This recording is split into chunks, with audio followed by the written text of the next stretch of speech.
should be. Did your kids ever do the flat stand? Was it flat Stanley? Oh yeah, flat Stanley. Yeah. We should do one of you. Where is she going next? That's funny. That's actually funny. That's funny. Definitely need to have a hashtag on Instagram for that. That's funny. Well, what's everybody's wins for the week? Anything good? We had our opening party last night, and it was a big success. It was packed, and it was really good. I didn't get the invite. It was only supposed to fit 75 people. We let 150 people in, and we were the only realtors there. Sorry, guys. Wow. Yeah. That's it was awesome. Brian, we know where we stand now, don't we? No, and it's now I'm recorded. gonna have a realtor party. But it was good. It was good. You never know. That anticipation, an hour before it starts, are people actually going to come? Fantastic. Yeah. Did you have a bunch of sponsors? Yeah, we did. We had a few sponsors, a giveaway in the Fredericksburg house, some diamond earrings, and the guy from Blurred Lines that does Real Producers came out. But y'all, this has been in the making for 12 years. This is something that we've had our eyes set on. We've talked to the developer, just planting that seed over and over and over. And then it came down between us and the actual marketing company that did Rough Hollow. That was the other person that they were choosing between, who have a whole lot more money than Daniel and I do. So being able to get this is really a dream come true to us. So it was cool. Anybody else? That's huge, Jacqueline. Thanks, Elizabeth. I appreciate it. It comes back to, we always talk about the relationships, right? And always pouring in and pouring in, pouring in. And 12 years is a long time to stick with it. But obviously they saw the consistency and they saw how important it was. And it wasn't just another account. Yeah. So way to go on that. Thank you. Yeah, going to all those city council meetings for Daniel paid off, I think. That was good. Is anybody seeing an uptick in business since the election? No. Any different decisions being made? It seems like everybody that's coming to our open houses that are interested in buying, the interest rate's really throwing them at the moment.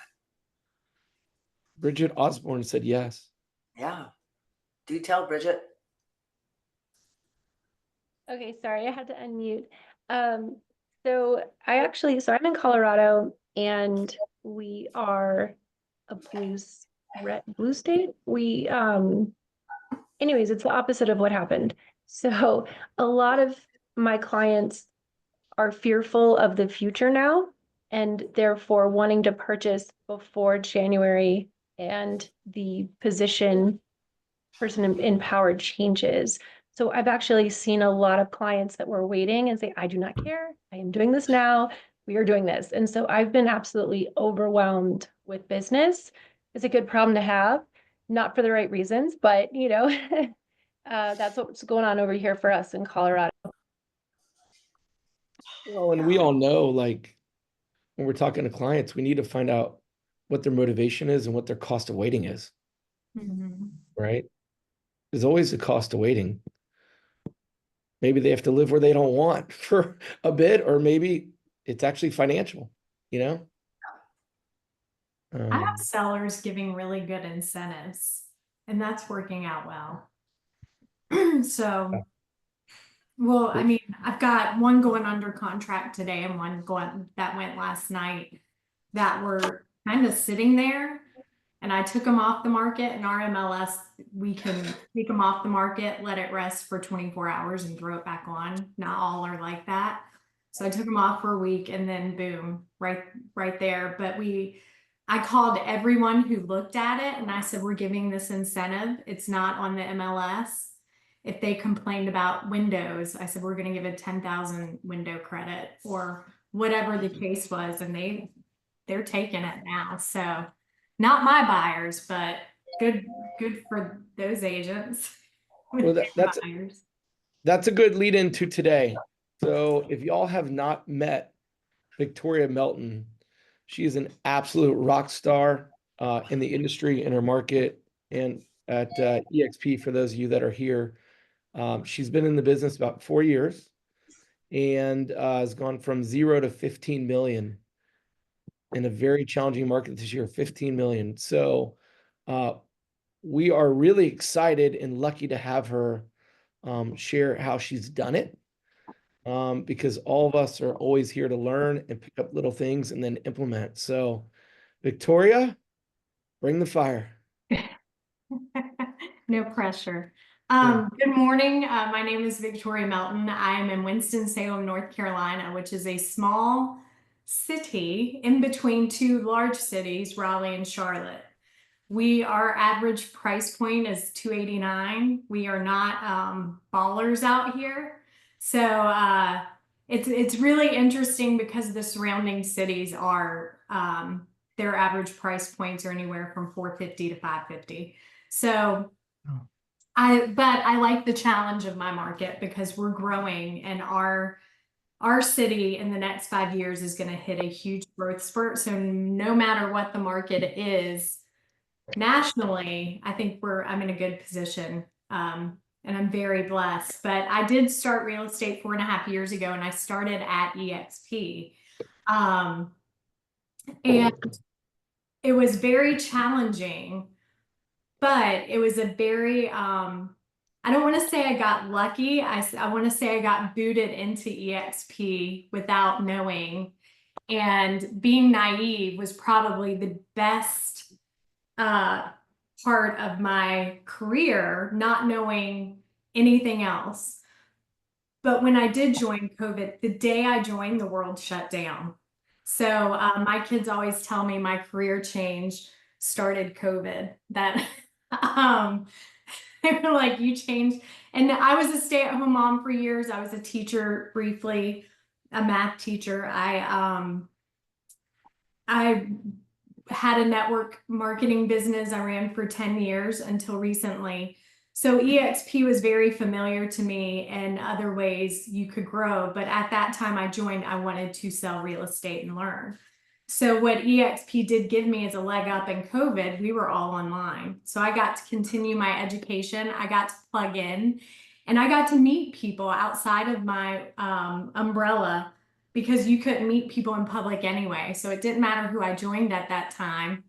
I couldn't see them, but we could do this. And so I only did 6 sales my first year, and I thought I was killing it, until you go to EXPCon and you realize you're just like minuscule, right, in sales. But I only did 1.5 million, and the next year I tripled. And that was a year that I learned a lot about EXP tools, and I would sneak in one of my sponsors. I'll say one of them because I feel like I have 3 sponsors. I feel like I have Rich Tomasini, Barry Pulver, and then my actual sponsor, Dylan Himes. So I call them the 3 amigos. They would say, get on Elizabeth Riley's meetings, or watch in Workplace, watch this. And they would send me all these things so I could plug in and learn how to sell real estate. But my second year, I went from 6 deals to 21. 17 of those deals were from EXP Workplace referrals. That's it. I didn't know how to lead gen. I wasn't door knocking, because at that point, if you door knocked, you were gonna get shot. I mean, you just were. Everyone thought the world was ending during COVID, right? So I couldn't do that. But what I could do is, once I started navigating Workplace and how powerful of a tool that actually is, that's where you get connected, and that's where you can plug in. We have over 20 referral pages. You have state referral pages. You have national, you have international referral pages. You have icon referral pages, any luxury referral pages. And all I did was this. I noticed you can take your Workplace profile, and you can join just the groups you want to join. You can turn notifications on for the ones you want to get notified, and you can silence the rest. So on my referral pages, I would just those notifications. The more you look at your Workplace app, the more you're going to get the notifications from the things you want to. I have about 100 chats. I only have 2 that aren't silenced, but all my referral pages, I had them on notifications, and it's not so annoying because if you see your place, you don't need it. But once you do, I would get on there, go to their profile, and I would call them. I would never message them. I would never waste my time trying to, hey, I'm in that area. I would just hit it, meet them, and build that relationship. And you may have an agent that needs this information. You may not need this information, but it was very pivotal in how I started building at EXP as a brand new agent. So 3rd year, I started watching Elizabeth. Anytime Elizabeth was on a Zoom, I would jump in. She's not a cold caller, but she's a connector, and she takes care of her database. So all my referrals became my database and SOI. So whatever the drop off was, whatever the mailer of the month was, whatever the holiday was, it took me from 21 deals to 32. And then the next year to 37. And this year it'll be over. I'll close over 50 deals this year. As a solo agent. So everything I did, I got it through EXP. I plugged in. I do go to events because I like meeting the people that I see on Zoom. And I love when I'm 5'1", so everyone's like, oh, I thought you'd be taller. If I had a dime every time someone said that to me, I wouldn't need real estate. Everyone says, I thought you'd be taller. But the best thing about this company is that you can connect, and you need it. We need it. But the one thing I think Brian and I talked about last night, and I've talked to on other meetings, is that this, especially in this season right now in real estate, where they're talking about how it's such the worst market in 34 years, and we really need to be creative. I'm a firm believer when everything else is going down, we need to build up. And where there's no motivation because you're hearing all these things, and we've been put through the ringer this year with the NAR and people thinking our jobs aren't, we're not necessary. We're not important. This industry is, we're greedy, we're this, we're that. And I've really had to learn how to shut the noise off. And I did build a team this year, and we're working on building in a down market because we got to get ready for the next season. Seasons don't last forever, right? And so a big thing with that is there's no motivation, right? Motivation is external. It's what drives you to make those goals, but it doesn't last through getting through those goals, right? So then you have to do discipline. And I don't run off motivation. Vision boards do not get me out of bed in the morning. Stuff. It doesn't, if you said, if I sold 100 houses next year, I could go buy a yacht, I wouldn't care. I wouldn't care. But if y'all have a yacht and you want to invite me, I'll totally go. But it's the discipline of everyday tasks, right? When you set those goals based on motivation, you're like, yeah, I want to do it. And then when you go through the process, you're like, oh, can I say shit? Am I allowed to? You're Sure. like, oh shit.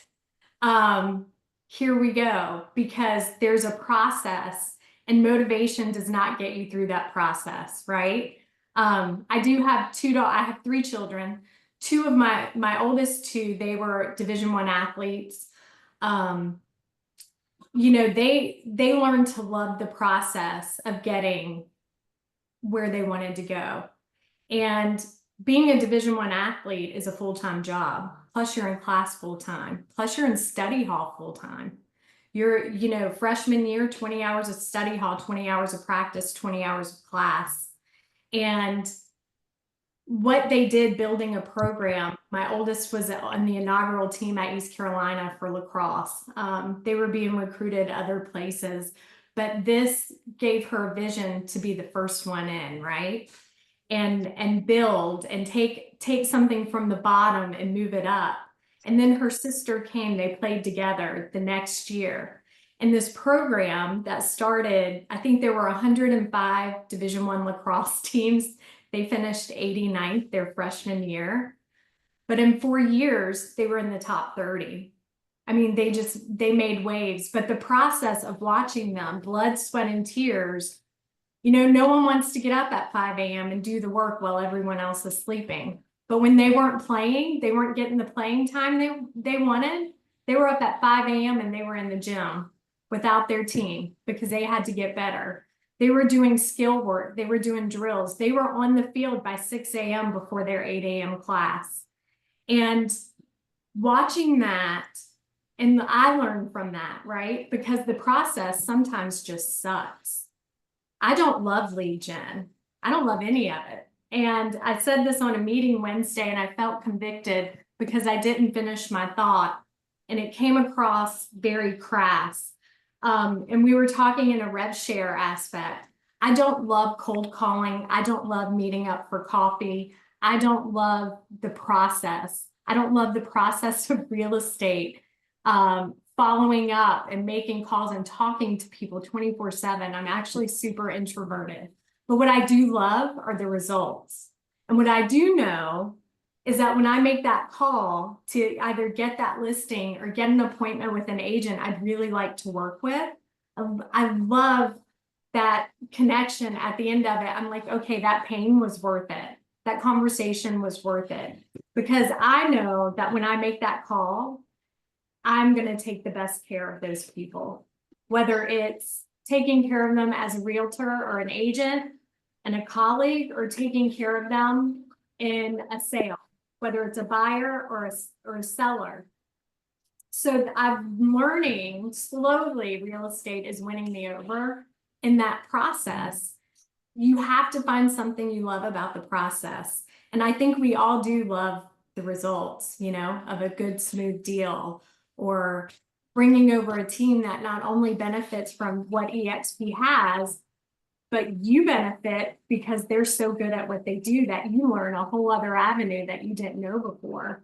I was able to go to Park City, Utah with Elizabeth and Jacqueline Foreman and Stacy Speaks and Michelle Hendricks. I don't know who else is on this call, but I see them right there. And I learned so much in that weekend and watched how all these different personalities of women not just got along, because we didn't know how this was going to go, but how it was so encouraging, how everyone had different systems. And I took away something from every single person there. And I got off the plane and I was like, and I took it to my team and I said, this is what I want us to look like. This is what we're going to do. And these are goals, and they might be my goals, but they're about to be your goals too. And I'm like, I'm forcing it on them. But there's a lot of things to be said in this season of where we're going and what we need to do to get there. And I feel like discipline is the only way to get there right now. And there are three, I don't have any of you heard of the 3 R's of discipline? You have routine, you set your routine daily. I'm very ADHD, so routines absolutely kill me. They kill me. I hate them. If I hate anything, it's a routine, but it saves my job and it saves my family time in the evenings. But get on that routine. Know what you're going to do when you sit at your desk. I have a routine until noon, whether it's calling, following up, checking on deals under contract. I am done by noon, and I set all my appointments from noon to 4 because I'm picking up my son from school. No one else is going to do that. He's 17. He's in his recruiting season for baseball. So I really have tried to maximize everything I do from 8 a.m. to 4. And then you set, you know, the other R, reminder, set your reminders. If it's not written down or tattooed on my arm, I'm going to forget.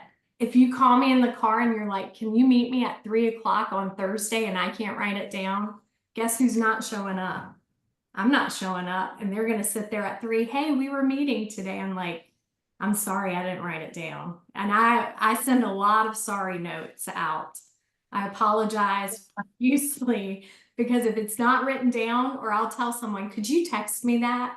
So I have it and then I'll put it in my Google Calendar. But make sure you're reminding yourself and then you're sticking to that routine. And the third R, which is my favorite part, right? This is the driver here. You reward yourself. So whatever your goals are, monthly, weekly, whether it's to make so many calls, whether it's to get so many handwritten notes out or drive-bys, or with agent attraction, any of those things, when you hit your goal and write them down, and once you check it off, reward yourself. I'm not a stuff person, but I'm an experienced person. I had a massive first quarter this year. So for spring break, I whipped my son up and we went to New York City. We went to the Mets opening. We went to a Knicks game. We went to see the Lion King.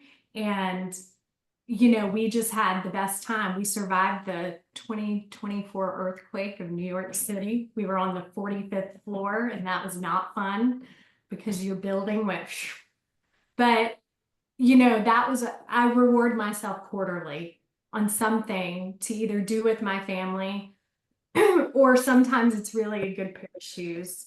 I'll wear cheap clothes, but I like a good pair of shoes. But make sure that you don't forget about yourself in that as you reach goals. And so I'm finishing this year strong. I have a 25-year-old daughter getting married in December, and that is my next reward. Having the ability to pay for her wedding, and it's in Mexico. And by the way, EXP stock paid for that. Not to vomit how amazing EXP is, but they offer so much that I didn't have to go and put 10 more houses on my goal sheet to slave over it so she could have a wedding. You know how I don't know if you guys do this, but I used to do this. If I sell so many houses, we could do A, B, C, and D, right? If I do this, I can get out of debt. I could pay this, this, and this. And sometimes we measure that by what we need and what we want instead of making things start working for us. And I think when you become in a disciplined way and you get your systems going and you have that routine, it's going to start working for you. And I think another story Brian and I talked about last night, I don't know, did we talk about this, Brian? About in 4 years, I was able to build a stock portfolio with EXP, with agent equity, and with the stock that they give us. Last year was able to put a down payment on a rental property. And this year it's my daughter's wedding. And I still have half left to do whatever I want. And just let it sit there. And in 4 years, that's huge. And I was telling another agent on an 8 a.m. meeting last Friday, I said, this is the power of where we are and what we can do here. That I didn't have to sell all these extra homes just to do this. If I want to sell extra homes, it's because that's my goal, not because I have to. You know how things become so painful because you have to do it, but it's so much better when you want to do it. I was in a place like that. I was like, I don't have to do this because I have this in my pocket. And this man spoke up and he said, Victoria, I opened an IRA Roth 15 years ago. And he was new to EXP, and he said, you built half in your EXP stock portfolio in 4 years of what I built in 15 in an IRA Roth. That's huge, right? I don't know if anyone here is an agent if you're in agent attraction, use it because that is huge. No one else is doing that. And to be able to do real life things is huge. I'm not buying those yachts yet or anything like that, but the fact that I can get my kids through college and do things I couldn't do 4 years ago is is impactful for me. And knowing that I could just say, hey, here's this, whatever you want for your wedding. And I thank God that she's kind of frugal and cheap, but it's a great thing. So I'm not really sure which way to direct this now, except for you guys. If you have questions, I was just going to share my story, and Stacy kept saying, "What's your superpower?" I don't really have one, except that I have learned to take all my weaknesses and discipline myself to do it, because I don't want to be broke, and I have children watching everything I'm doing, and I want them to know, no matter what things on the outside look like, what you're going through, you can really pick yourself up and keep going and make it better, and then make it better.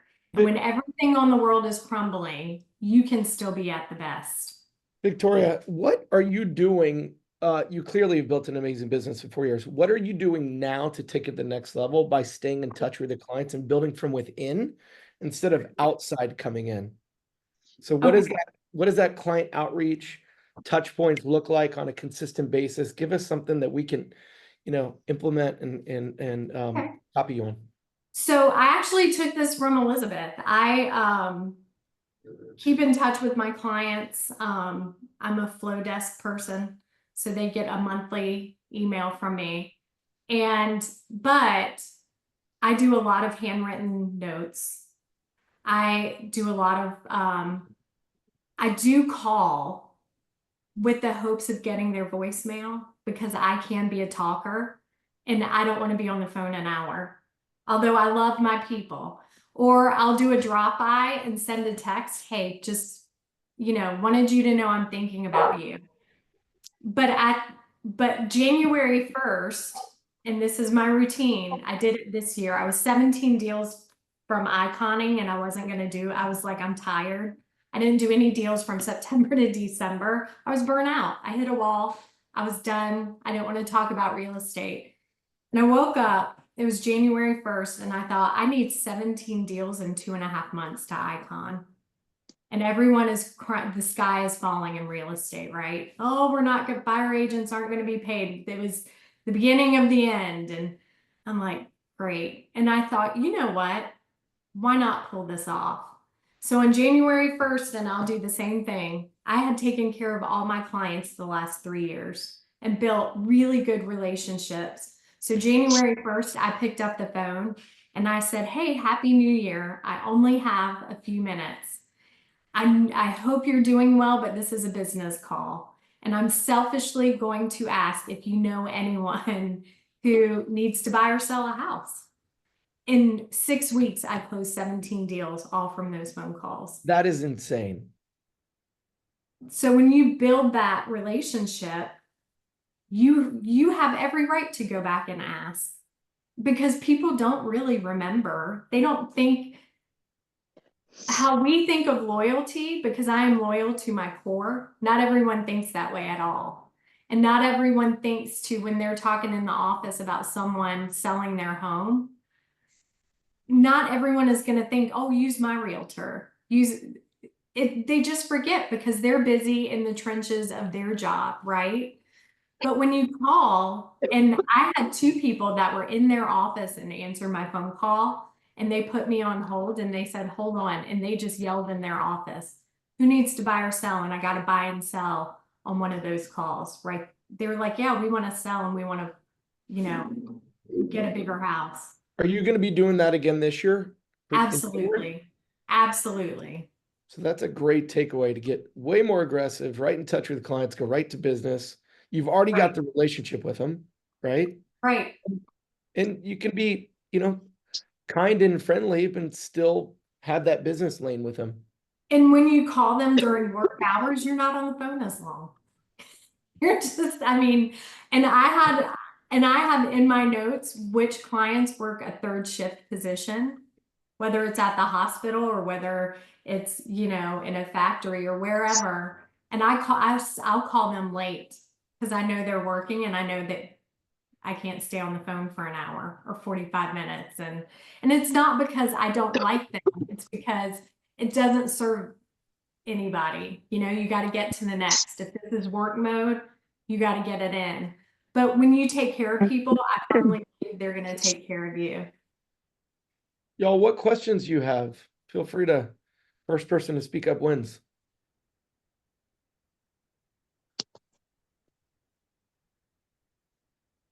Okay, I guess I'm winning. I'm gonna go ahead and I made a note to do that whole January call, like you said, the beginning of the year. Yeah, that spoke to me, so I'm gonna work on that one. You can also make Thanksgiving, I'm grateful calls now. Like, I'm grateful that you are my client, or that I'm just grateful you're my friends. I did that like 1 year out of my 22 years. And not only do you get clients, but you get a lot of people saying nice things to you. And so it's like a win-win. Oh, that's All right, I'm doing that too. I'm writing that A down. good one, Mary Jane. I had a quick question. I'm fairly new-ish. I just transferred to EXP not too long ago, probably 4 months ago. My database isn't that big. I probably have 4 clients underneath me, and they were all leases. And I have just because they were from my last firm, so I've been just very slacking off and communicating with them. What advice would you give to somebody who hasn't communicated that often to their past clients to now try to get in there? I've done that. When I had to go back to those first year 6 deals, I didn't keep in touch with them. So it was over a year later, I'm calling them and I just said, hey, and I apologized for the distance.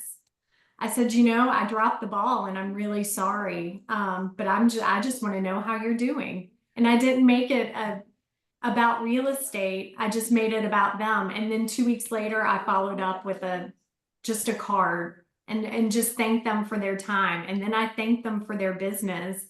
And I mean, I'm someone who has been fly by the seat of their pants their whole life. So I've learned how to apologize quickly. And I know I'm wrong a lot. I'll probably send Elizabeth and I'm sorry after this call if I said something that I think, oh, I shouldn't have said that. But I think you really have to humble yourself. And a lot of real estate agents aren't humble, I've learned. I'd say 80% in my market are kind of assholes. But and we have this thing where we don't want to be wrong. And it's such a fight. It's okay to be wrong. Just apologize and be sincere about it. And after you do thank them, then in a couple weeks, call them again or do a drop by. And that's when you start, do you know someone? Are you ready to buy a house? Should we start getting you set up on a search? And build it from there. Because a lot of my deals this year have come from all those referrals I did that are now my SOI and database. They're referrals from them. And next year we'll see what happens, but it is so important to stay in touch. And another thing I would advise you to do, if you were here on the beginning of the call, I would join Workplace. Oh gosh, I lost my screen. Make sure you get on Workplace and join referral pages. And these meetings where you're meeting people that are now your colleagues, stay in them, stay plugged in, because I'm telling you, I've met some of the best people in these meetings. And not because their sales are so high or what they're doing in real estate is so grand. And that's true, but because of who they are and where their heart is for other people to help. And anytime you need help, my biggest advice, and I tell my team this, and my team is rolling right now, is when you need help, and this is my #1 rule, when you need help, go help someone else before you ask for help. Because I promise you, 9 times out of 10, that help is going to find you before you ask, if that makes sense. And it makes this job a lot lighter when you can do that. It's amazing. So true. What what are you doing to stay in touch with clients on listings that are active on the market that may be sitting longer than you want? What does your follow-up process look like? I don't know about your market, but in our market in Austin, things are sitting longer. There's price reductions, no matter what we think is the right price to come out of the gate with. It just is Right. happening. So what does that communication look like with your incredible authenticity? Well, my market's a lot different. Our average days on market are 29. That's not bad. We only have a month of inventory. And after talking to a lot of the Austin agents at EXPCon, I know you guys have a lot. That I'm kind of spoiled. However, I do have 2 listings that were on the market the longest I've had, and they were 60 days, and they're great homes, great homes. I touch base with my sellers probably every 3 days, just checking in. Hey, this is the showing. This is what we had showing. This is our feedback. Even though they get feedback in their email when we're set up on showing time, I like to go over it with them. And if they know your hands in it, they feel like, okay, she's still working. Whether it's doing mailers, I have to say one of my strongest things are open houses. I always have a good turnout in open houses, but I've got 30 signs out. I'm door knocking 2 neighborhoods, and I'm not selling them anything. I'm just giving them flyer. Hey, hope to see you at an open house. Fortunately, I don't know how your schools are there, but our schools are and I've gotten clients this way. I'll take flyers of a house into the 3 schools that feed into it, the elementary, middle, and high school. And I get the women in the office on my side so that they'll put them in the teachers' mailboxes and then put them beside the checkout counter in case there's a parent. I know I had a house listed this year, and great house, took forever. When I started doing that, it was actually a teacher and her husband that bought this house. And if your market is saturated with listings and you're online, people are just missing them because there's so many to look at. And even when you break that criteria down, I feel like people just aren't seeing them. But I just refreshed 2 listings, took them off the market for a week, put them back on there, and they're getting under contract. One got under contract last night. One's going today. I wish I had more expertise to offer you on your market, but I think that staying in touch with clients every 3 days. I mean, I just wrote in the chat. I don't know everybody raise their hand if you're staying in touch with the clients every 3 days. I don't think there's one person on this call except for you. And that is amazing. I've recently implemented, I got out of one of these calls or somewhere recently to do a weekly Zoom meeting with my listing clients. And I mean, just in the past couple of weeks, I just implemented that, and it is so powerful. So they know you care about them, but 3 days builds an even deeper relationship. Just even call or text them and let them know what's going on. And that's a huge takeaway for me out of this call. it is. I think the thing about sellers, especially because this market is so fickle, you're either going to have it's either we're going to sell it in 24 hours or it's just going to sit there. And I'm seeing things in our market sit there, but if you have something in the 350 price point that is move-in ready, it's gone. It's just going to be gone. But when you have anything over that, it does sit. And I've noticed my sellers get nervous because they all think they have the best house and they all think they're going to get top dollar and they all want top dollar. And I think it's definitely set those expectations, but when you keep in touch with them, it makes it less painful. Hey, just giving you a market update. Some of my clients don't know jack about what the market update is or what day, I explain what days on market mean and I show them data in their area. I'm not even a data person. That stuff is just, I like things to be dumbed down for me. It's going to fly or it's not. But some people are data driven. So I've had to learn how to cater to that demographic and just send them, hey, this is what we're looking at today. We're still good. We're still good. And, you know, we all know an election season is very hard to get through in any sales. I've been in the car industry for 20 some years. The car industry mimics and models the real estate industry 100%. So from November on election year to February is a very tough time. However, if you look around and see the people building up, I have another story, but I don't think we have time for that one. And it's a very parallel from the car market to what we're doing right now. But you keep building and just stay in touch with those people and let them know, hey, we're still good. And then when it's super stale, come in with a new plan. Everyone loves, you remember the A-team? You know, I got a plan. You got go in with a plan. They love it. And they feel like you are working for them when some agents just throw it on the MLS and you never hear from them or you never, I go in and I just went and dusted a house. I don't even dust my own house, but I mean, but just, I text them, I'm like, hey, just went in, wiped it down. We're good to go. Open house this weekend. It doesn't have to be a long phone call but to know you're there, to know you're working. If I send out 500 postcards, like our marketing center, I know that's about to change to Canva.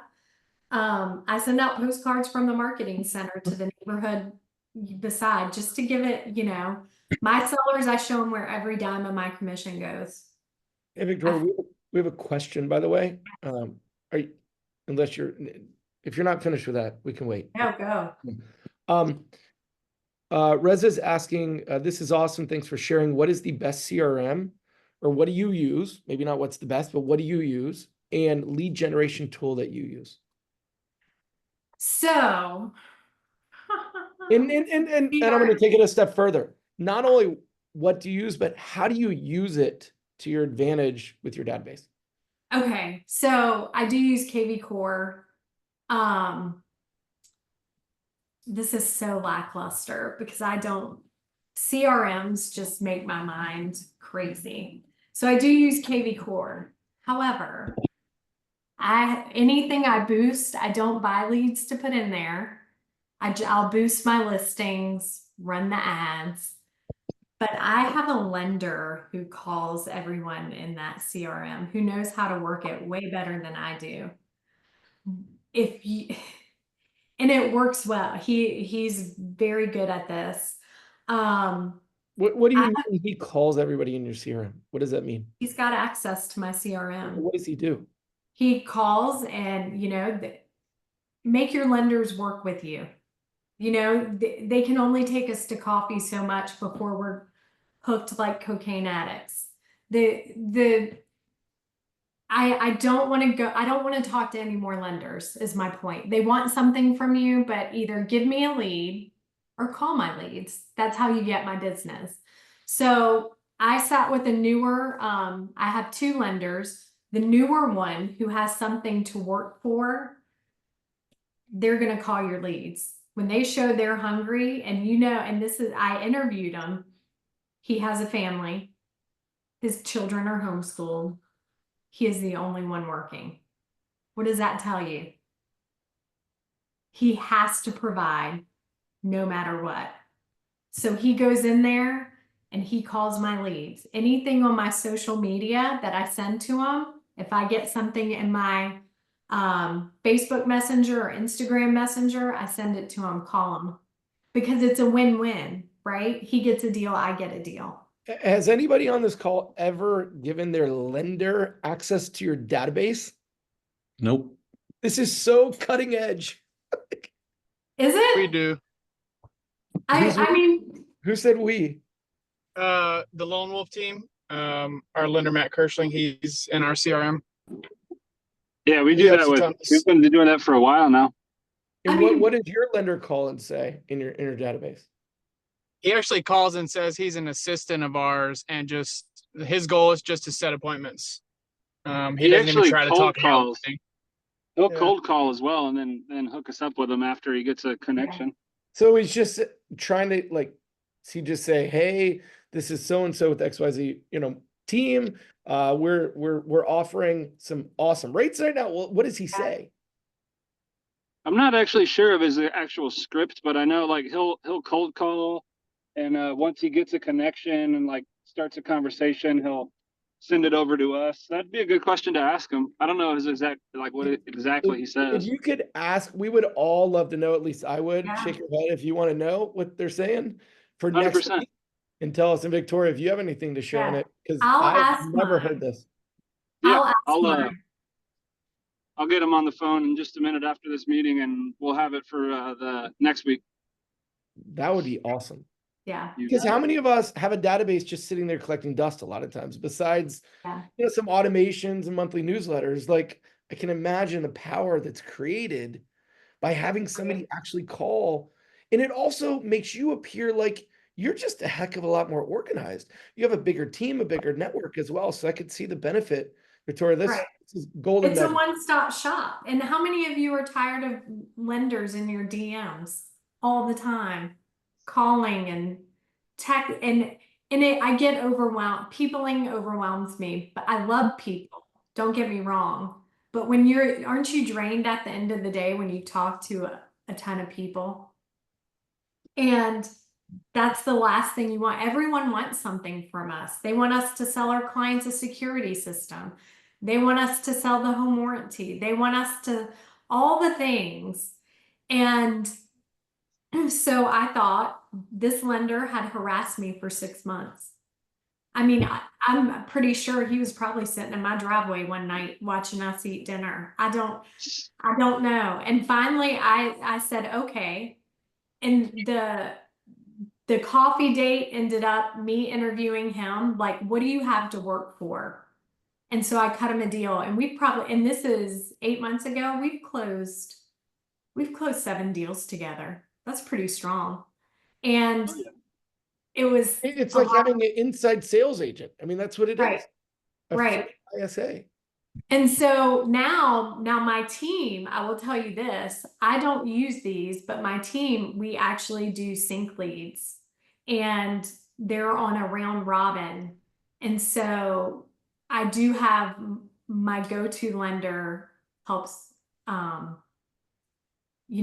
a lender if you do want to buy leads, have a lender partner with you in those. So you don't carry the expense. So, and they, find someone who needs it, not just wants it, but who's going to work for it. And you can work together, because when you can go to a one-stop shop, it's easier for everyone. But that's been a really good avenue. And my team's having, I want to say, I think the closing rate on those leads are 2 to 3%. I think we're at 2%, not quite at 3%, but they wanted that. I've already built what I want, but they're on their way. But once I get someone in my database, I do use Flowdesk. It's just easier. And Can to be honest, share what Flowdesk is with everybody? So Flowdesk isn't quite a CRM, but it's just something you can plug in emails to all your clients, and it goes, and you can kind of see who opens them, who engages, who's reading. And I plug in, I'm such a cheater. Here's the truth. I'm such a cheater. I pay for the Girls with Grit Momentum. It's $50 a month or $75 a month. And they put all these templates for you, and you just download it in and hit send. That's it.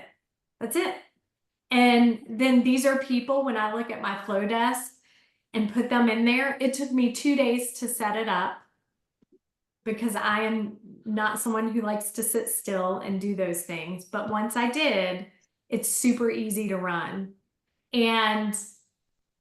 But when I go to do my handwritten notes or to make my phone calls to my clients, that's where I go get their information. It's just an easier system, but it's not a CRM. Who made the templates? Can you go back to that? You said someone made your templates? I'm Yes. sending the link right now, girlswithgritcollective.com or something, right? Isn't that Yes. it? So Yeah. if you I'll put it don't in know, the chat right now. Is their that a EX web browser or an app? Like a Yeah. desktop app? it's a web on the web. Okay. I'll look it So up. 3 EXP agents during the COVID started a group on Facebook, and then it escalated into a coaching platform. And there are a lot of people who do their coaching platform and think it's great. I used John Dietz as my coach. Someone asked about scripts. If you can get with me on Workplace, like message me on Workplace, and I'll send you what I have. Survive to Thrive got me started on scripts 2 years ago. He still does that. I know Megan Clark does that. I know Brian does that. I was dead set against, and especially if you're a newer agent, I was so dead set against scripts. But the thing I liked about scripts, especially a newer agent, I didn't know how to speak the language. Like, I can talk my way out of anything, but then we're going to talk in circles, and I'm going to tell you about this, this, and this that is so irrelevant to what we need to talk about. And I'll be your best friend when I leave. I've been on listing appointments and got invited to weddings before I learned scripts, but because we become friends. But at the same time, I was in a listing appointment for 2 hours instead of 45 minutes. And so scripting just taught me how to, it's not robotic, but it teaches you how to defeat objections. It teaches you how to keep that conversation where it needs to be. And for someone like me, I need that, because I'll come out a godmother of someone, or you know what I mean? And if we did that for everyone, we'll never see our families. But I mean, I married 2 of my clients.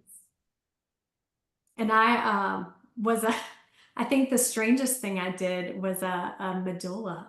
Do you know what that is? Yeah. Like a birthing coach? Yeah.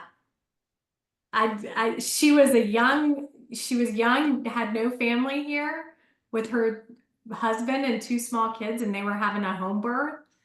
And I'm like, I was the only person they knew. I'm like, I've got this. I've got this. Or a doula. It's a doula. Doula. Yeah. That's I think amazing. medulla is a breast pump. Sorry. Medulla is part of the brain too, I think. We'll keep it with Medulla that. oblongata or something. Yeah. When you I have a said question. From Water Boy. You married 2 of your clients, like you did their wedding, or you got married You to can get ordained for anything online. Well, it's North Carolina. They're into that stuff too, you know.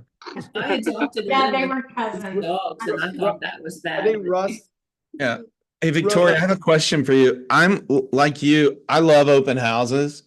What do you do to drive the traffic? What's your process on open houses? I run an ad on Instagram and target all the areas, and then I do How door do you run it? What do you run it through? Do you set it up through Facebook Business Suite, or do you run it through an EXP platform? Give us some Nope, details. it's Instagram. My Instagram is a business account. So Yeah. I run Do that ad. too. You can do Facebook- Eventbrite as well, is a good one for that. They'll run a lot of ads for you. Right. And then I've never used Eventbrite, but that's a good one. And then I really just get face to face with people and invite the neighbors and invite a neighborhood over. And what I do try to pinpoint is a neighborhood that is smaller than the one I'm doing the open house in. Yeah. Because sometimes they may look at that and think, oh, we need to upsize or we need to downsize, whichever the house, what your target buyer is. And that's where I go. I usually have 30 to 60. I mean, my daughter and I did one, was it last football season? So we're in Charlotte Panther territory, and I'm not doing that this year because they suck. But we showed a game on the projector. It was an empty house, so we put up those trashy tailgate chairs, and had wings and chips and hosted a game after Sunday. And I put a lot of on Sundays, I've had find the best return, because if you put those open house signs at the end of church parking lots as people are leaving, they show up. That's smart. They show up. Something I've done that's worked for open houses too, just as a tip, is I try to do like a giveaway at all of them. And going back to the lender, our preferred lender, Matt, he'll usually he just bought this really nice Yeti backpack. And I asked him to hey, can you help me with this for a giveaway? And he's like, yeah, I gotcha. And then we gave it away at an open house where people just draw, they enter their name, and then I just do a drawing at the end. And Yeah. it seems to get people to come by. And I'll put that on the ad, Yeah, we do gift cards and that. Yeah, exactly. Same realm. Just something to entice them a bit. Backpack, because that's something people won't buy for themselves. They're expensive. That's exactly what I was thinking, because I love them, but I will not go out and buy one. They're just too much. But if I get a free one, hell yeah. But Well, I'm coming to your open house. I have I'll one buy other a plane thing. ticket before I buy one of those. I had This one was other one of the thing I bigger wanted to listings. share about. I had a meeting with if you think about who in our vendor resources can really help us. Like, our lenders make a lot of money on a deal. And then like home warranty, they don't make that much. Movers, and they're hungry right now. So if you have a mover, I mean, if they're moving cross country, that's $50,000 to $100,000 depending on the price point of the house we're selling. They're making great money.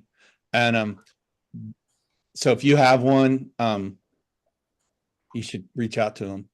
That's a good idea. I Victoria, also ask my lender on every single listing. I call them and I'm like, hey, how much room do we have for closing cost if they use you? And then, like a preferred lender situation. And he usually always gives me a little bit that we can, just something to entice or incentivize.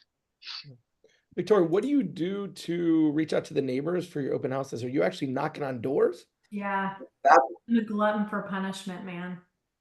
Yeah. Do you park, Victoria, and then just walk? And then, I do. what is your footwear? I do. And I don't go super professional. I'll, depending on the weather, but jeans, sneakers. You want to be And- sweating. You want them to know you're working hard. Yeah. Listen, I door knocked last summer my neighborhood and gave out home equity reports. 2 people thought I was dying. It was so hot outside, and they were like, do you want water? And I was like, yes. Always if they offer you water, always take it. Are you, for the open houses, when you're walking on to neighbors' houses, what do you knock and what do you say? And Yeah, do you I give just them say, anything? I just introduce myself. I said, I have the listing over here. We're hosting an open house. If you know someone in the neighborhood, or if you just want to drop by, we'd love to have you. And I give them the flyer. It's simple. Well, Yeah, I wanted to say something, Victoria, that you got in at the timing of the market that you did was such a blessing, actually, because you had to go to work, you had to do the work, and a lot of people aren't familiar with that because we've had such a great market for so long, except for during that pandemic. So that's just amazing, and it gives me hope for all the people getting in right now. So Right. thanks for sharing that. well, Yeah, and those extra steps you're doing are the difference between good and great. It's a Right. difference between having a $5 million year and a $15 million year. Right. And it You too, know? I would slide in anytime.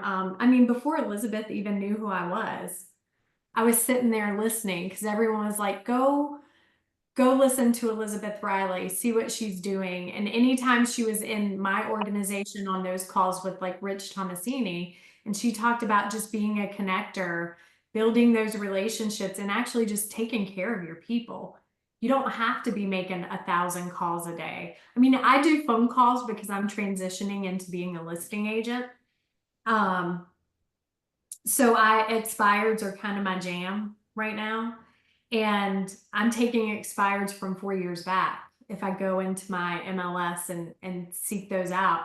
But there's a lot of ways to slice it, but nothing slices it like keeping those relationships good and going that extra step, because to me, the hardest part of this job is lead gen in any way you do it, in any way. And if you're not heavy in sales at the moment, you should be the busiest you've ever been right now. You should, if someone told me that when you have 0 things under contract, you should be the busiest you'll ever be.